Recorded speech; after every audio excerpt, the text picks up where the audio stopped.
Guys, what up? Welcome back, Gamblers in the House. Look at the title. We are out doing another grinding session. We can hit the map. You guys all see, and we're on Alliance. We are on Chaos Bolt server.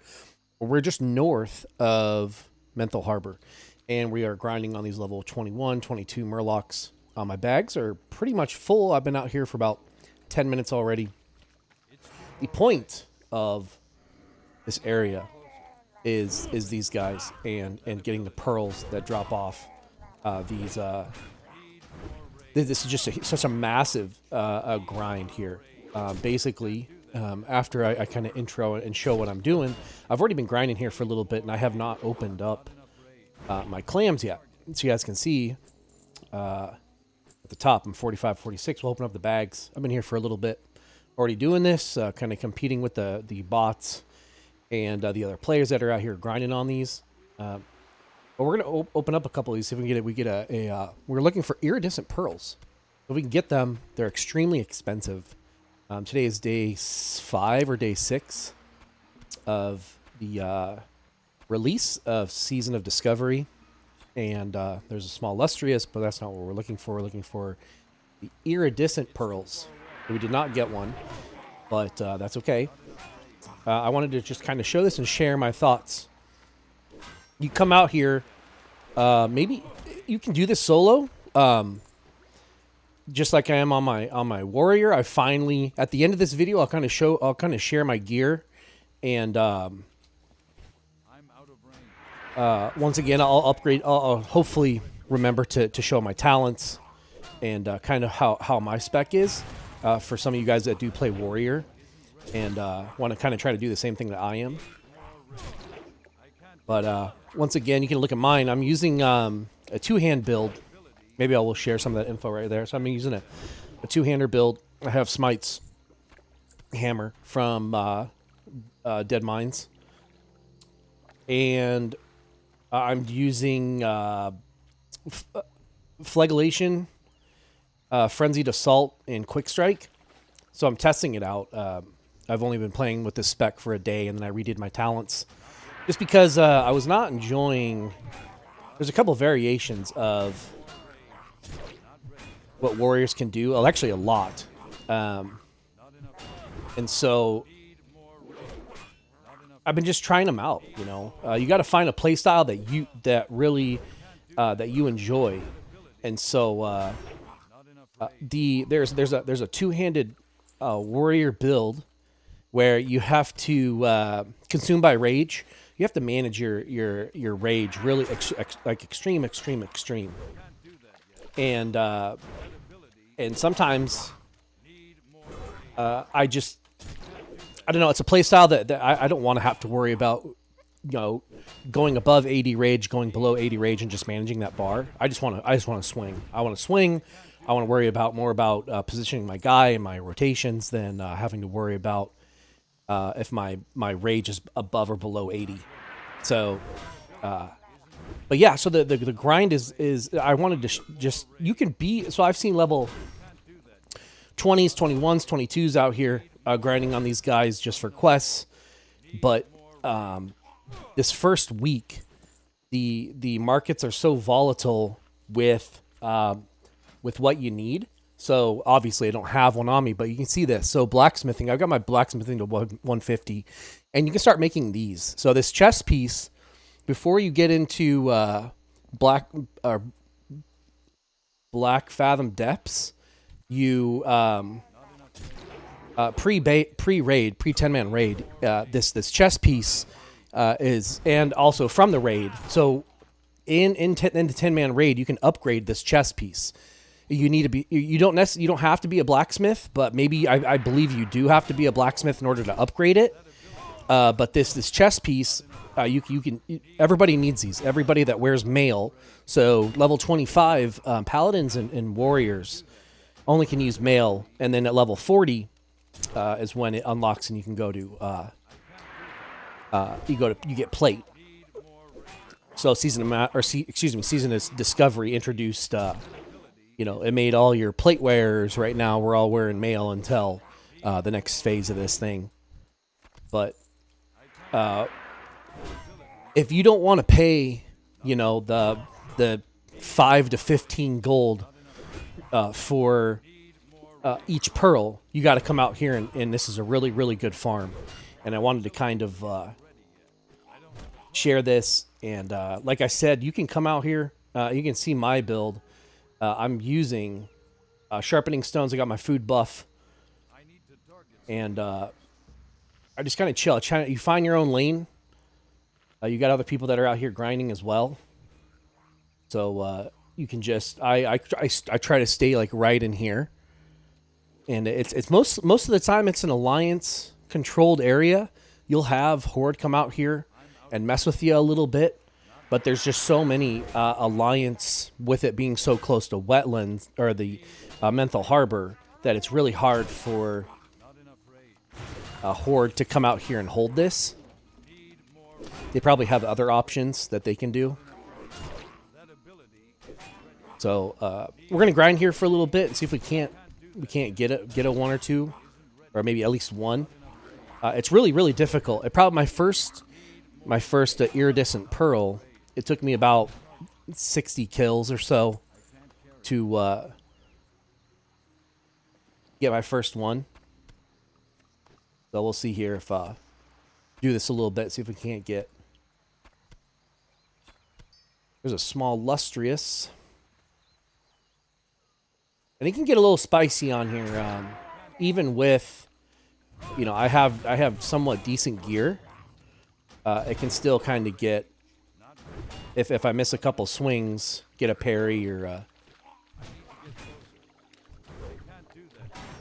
dodge, parry, dodge, whatever. It can get a little spicy if you got 2 or 3 guys on you, especially as a warrior.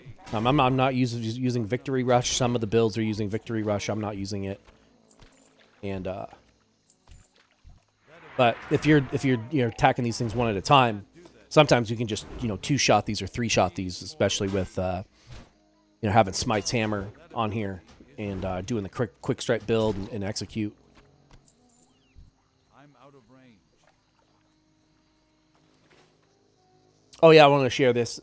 So for you guys that are warriors and trying to maybe copy this or what I'm doing, to throw my rend on it. Some people do, some people don't throw their bleeds on. I'm not spec'd into the bleed buffs or using the runes that buff bleeds, but I still do it. It's especially when you got runners, like so these Murlocs can run if you don't throw a hamstring on them. And it just kind of helps you manage that a little bit somehow if they get away from you, like the coast runners can get away from you. That those bleeds will tick down. If they're 10% or lower, it might knock them out for you. It's too far away. Yeah. So just managing. Once again, I manage just making sure my battle shouts up, and then my main ability is quick strike. And if I got 2 mobs on me, I will thunderclap and then cleave them down.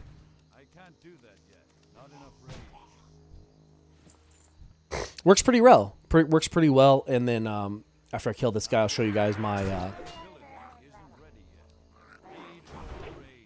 my talents. So I went 13. It's 313, right? 313. I think that's what it is. Let's look. Oops. Talents 3, right? Yeah, 3 for the heroic strike reduction in rage cost, and then the rest in fury.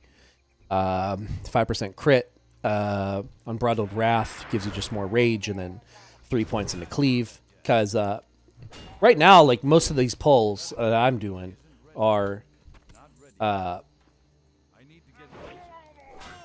single target. But when you're in dungeons, you're doing packs of your rocks. Are you going to stockades, or are you going to SFK, or you go into dead mines? You're gonna have 3, 4, 5 things that are being hopefully tanked, and you're gonna be able to at least hit 2 of them at a time and do a lot of damage using your 2-hander on. With Cleave, with the 120% weapon damage, it's really nice. And then maybe if you got a Wind Fury Druid in your group, you're doing even more damage. There's some insane combos in this, and I think everybody's just trying out builds. But I know I've been chit chatting a little bit here, and hopefully it's not annoying for some of you guys. Just thought I would document this this farm. I know everybody knows it, but if you know, hopefully this is helpful for some of you. These guys are extremely profitable. As long as you can get a pearl or two, you can stay out here for an hour. If you can get maybe a pearl or an iridescent an hour or two, you know how obviously you don't have to be a warrior to do this grind or this farm. There's a lot of hunters out here, a lot of mages, doing, you know, pulling 3 or 4 things at a time. And but I'm still out here anyways because I enjoy doing this stuff. And this is the last point maybe I'll make, and obviously I have timestamps at the bottom. Is this area is extremely good for. I know it's only okay. Cooking is not hard to get up, okay, but you can come out here and you get so much materials for cooking, okay. The murlocs can drop raw fish, the tier 2 fish that can help you level.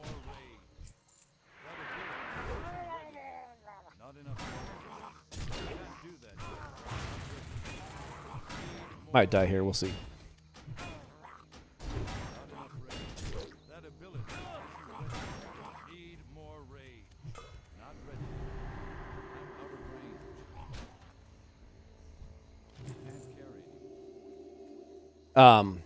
And then you can get the tangy clam meat is what I'm using for my buff food. So these goblin deviled clams is for obviously you get it from you make it from cooking. And then the murloc fins, you can open this up real quick. Oh, not that. So you got the deviled clams that's dropping right now. The murloc fin soup is dropping right now, and then the oh man, what was the other one? The fish. What's the other one? I know that there's I think there's one. Oh no, it's the fish. I don't think I actually have the fish recipe. You guys, you guys get the idea. You guys can go to like Darnassus, or maybe even out here in Wetlands sells the recipe for the bristle whisker catfit. I think that's what they're called. Let's see. Oh, and what? We got a drop. Look at this drop. I have not seen this yet. We're gonna make sure we loot this. We got a pattern here. Lesser, well, it's +3 to spirit, but still, you know, that might sell for something. So you see, we got a little drop there. So we've got getting our clams. You come out here and look at that. We got a drop there, an enchant. That's cool. I've not gotten an enchant yet. Or like, you know, anything over like 100. That's kind of cool. So another example there of I've gotten rings. So like I said, I've grinded out here for a little bit. I know I'm kind of all over the place right now just because I'm trying to you know, collect and show you guys this and do this. But I've gotten blood moon ring out of here. No, volcanic ring out of here. They sold for 2 gold. Like you're gonna. This is a really decent area. I mean, obviously you're not getting cloth. You're not able to skin these, but the pearls, you know, getting yourself some buff food, and then greens that drop, and then obviously now I just got a pattern. This is really good area for you guys to at least test out and see if you like it. If you guys are hurting for gold, maybe stay out here long enough to get at least 1 pearl. And then you'll get a bunch of food that for, you know, raiding or whatever it is that you're doing. And like I said, I wanted to show you guys, you know, for you warriors that are looking at this down here at the end of this video. So maybe I'll go like this. Hopefully I don't get attacked by any horde or anything, but we'll see. I'm gonna do that. I'm gonna go like this. So right now, silver bronze shoulders. Cape of Dark of the Brotherhood from the Shining Silver Breastplate from Blacksmithing I made myself. This is from Blacksmithing. Smite's Mighty Hammer. We've got. I still need to work on these. This is just that same on the last video I made. grinding in Red Ridge. I'm still using the same gloves. I got to replace these. I need a better belt. Look at this thing's to level 10. It's garbage. I've sold things that are better than this. I just really haven't prioritized working on my belt. My pants are from the Killing Van Cleef, the Defias quest line. The last quest in that, when you turn in his head, and then some decent boots, burnished boots, mail boots with strength stam, Iron Will, Red Ridge, and then this is just a random ring that I found. And then once again, I'm using Legolation. You guys can pause that. Frenzied Assault, two-handed weapon damage at all times, and then Quick Strike helps me just use up my rage extremely fast. And that's it. Besides just using buff food. Where are we at? It's right here. So Goblin Deviled Clams gives me plus 6 stam. And then we're using Coarse Whetstones as plus 3 weapon damage for blunt, because I'm using a blunt weapon. Guys, leave me some feedback on this if you guys enjoy these. Make a series out of this. We're going to go head to Duskwood. We're going to head to Westfall. We're going to maybe some Stone Talon peaks. There's going to be some fun ones. I'm going to grind on them for a little bit, see what I can get to drop, and then share that info with you guys. Till next time, guys, leave me a like, maybe subscribe if you enjoy these, and peace out.